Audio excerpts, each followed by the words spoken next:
Alright, so you're probably wondering, one, where is Behead Neko S-Class Saturdays? And I'm not gonna lie, I kind of gave up.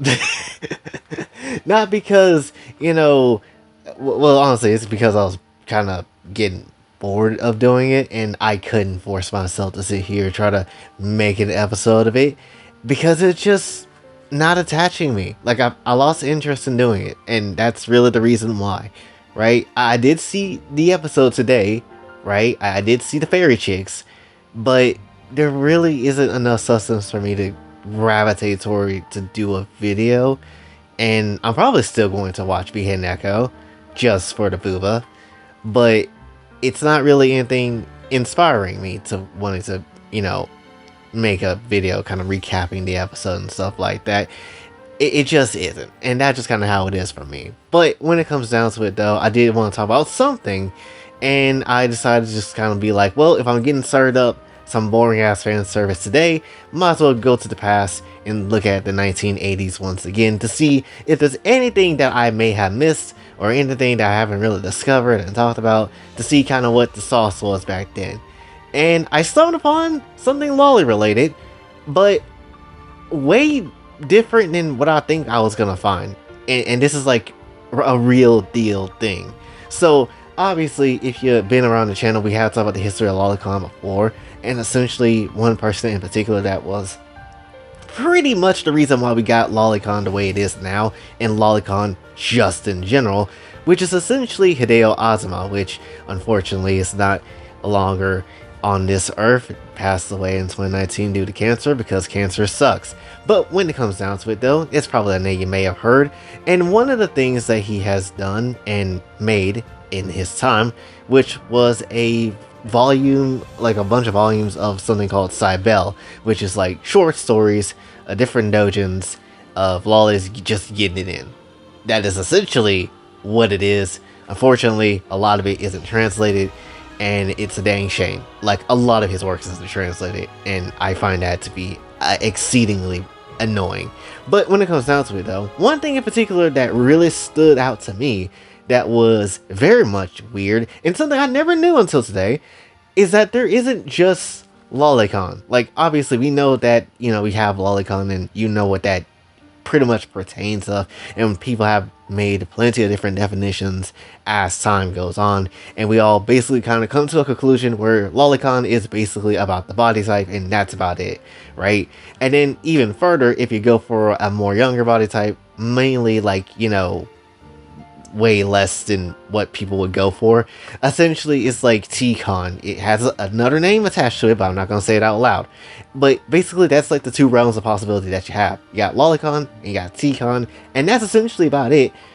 But not in the 1980s. In the 1980s, this man created like two whole terms, technically three, adding Lolicon in there, but we all know that one.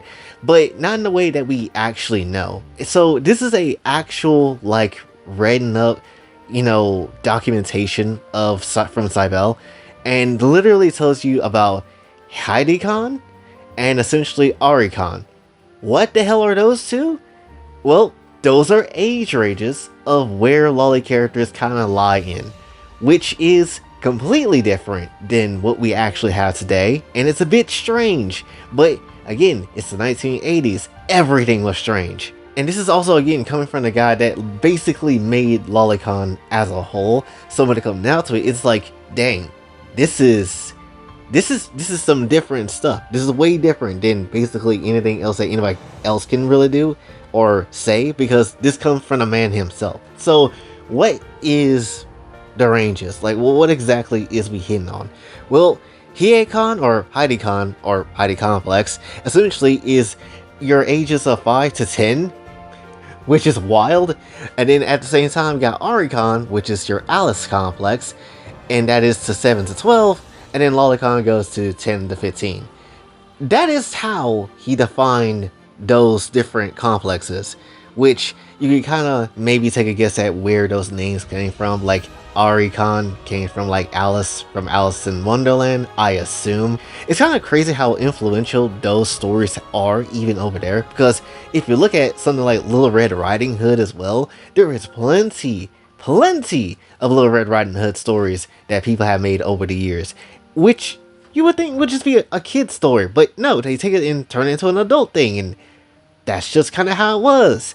And it's a bit wild, crazy, funny, and kind of just like, damn, inventive, honestly. But going back to the terms, obviously, Arikon, Hiekon, or Heidikon, however that's pronounced, and Lolicon, again, Lolicon, we know that term, everybody knows that term, but not in this sort of way, and to be genuinely defined in this sort of way, right? Where it actually does have an age. So at one point in time, it did have age ratings of where different characters would go into that material and what you know that would categorize as.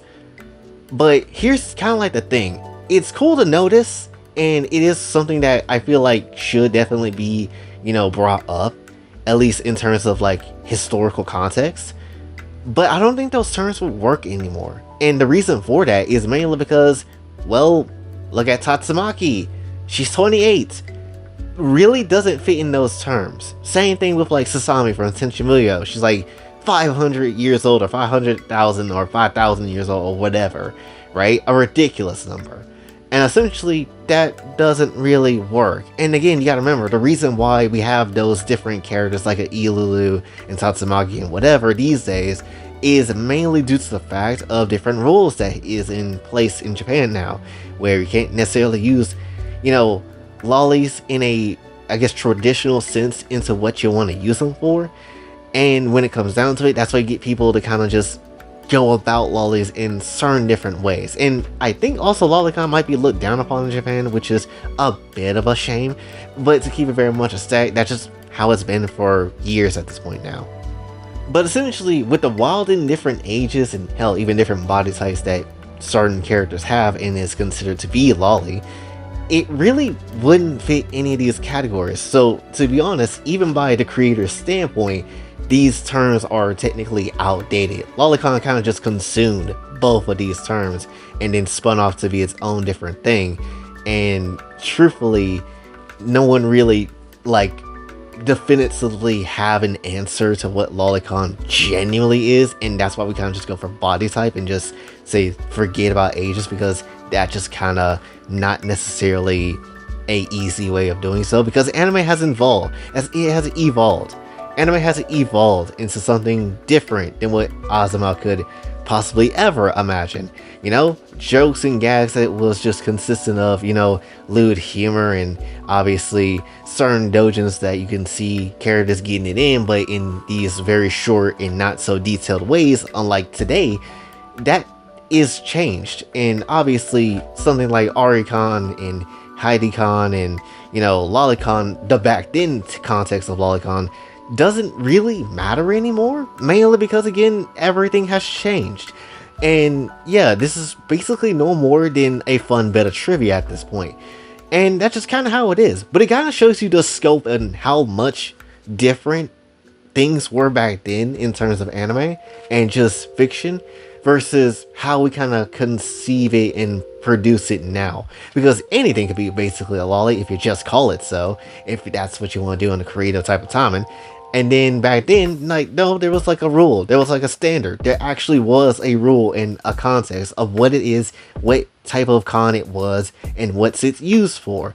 And that's honestly kind of cool. But does it fit into, again, any standard that we have now? Absolutely not. But the only time I guess you can kind of throw these phrases around is if the character in question that you're probably going to go for and try to see some wilder material on actually do fall in these ages canonically in whatever fictional story you using them from. And that's kind of like the only way that these can be preserved in a way. But honestly, I don't think they really should be used also, again, because we already know how people are when it comes to the lolicon term in itself, and how, you know, it kind of is just getting thrown around in different ways. So adding these two other ones and breaking it down into this sort of way now would kind of just be confusing for a lot of people, and it probably won't even catch on like it used to back then. But at the very same time, it is just, again, some nice knowledge to have though. And it's also kind of funny to see that we were in some shape and form all wrong about what lolicon is, because it wasn't like everything. It was a part of one thing, and there was two other things that was like sided that also had its term. And then at the very same time, it did have something to do with ages back then. Again, nowadays it don't necessarily matter because you can make literally any age for a character, and then you can consider that to be Loli, and that's just kind of how it is. It could be negative 5,000, and that's just an age, and that's a Loli, and it doesn't necessarily matter. And I think that's kind of crazy of how anime kind of, again, evolved itself after all this time.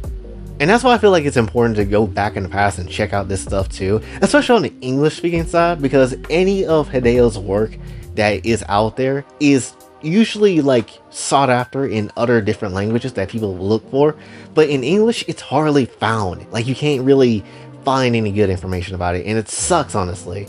So it's not necessarily the easiest thing to track down in the world, but when it comes down to, you know, everybody else, they can find it, and hopefully maybe somewhere somebody can figure out a way to preserve his work in English or something of the sort like that, so we can kind of look through it a bit more, because there is just so much, again, about the 80s I feel like is so dang good that honestly has a lot of peak stuff in there that we could honestly really look at and find if we can. But at the very same time, again, time is kind of a bitch when it comes to preserving stuff, and honestly it's hard to figure it out, especially when it's in a land that you were never part of, essentially, and I'm just basically an English speaker just looking in and kind of being outward, so it's a bit hard. But at the very same time, it still doesn't necessarily stop me from being intrigued or curious about it, because it is intriguing, it is interesting that this existed, and you know, it kind of is not necessarily on a lot of people's minds, or it hasn't been talked about ever, really. So that's like a whole nother thing. But yeah, that's really what I want to come out with today. Just basically kind of throw this out there and just be like, yeah, there was a time where lolicon did mean a particular age group, and there was other two terms with it, Aricon and Haicon, or Hedicon, or whatever the hell it's called and pronounced. But at the very same time, when you really think about it, it doesn't hold up weight anymore. Unless the character actually does fall in those ranges. Like, maybe like an Anya or an Eerie or something. They would probably fall in those ranges. And, you know, we can actually use the proper term for that. But outside of that, that's basically about it. So hopefully you did enjoy. If you did, be sure to like, share, subscribe, hit the bell notification on the way out. Also follow on socials, and like to donate to the channel, Kofi and Cash App is available as well. And until then, it's your boy Jay, sign off. Have a blessed day.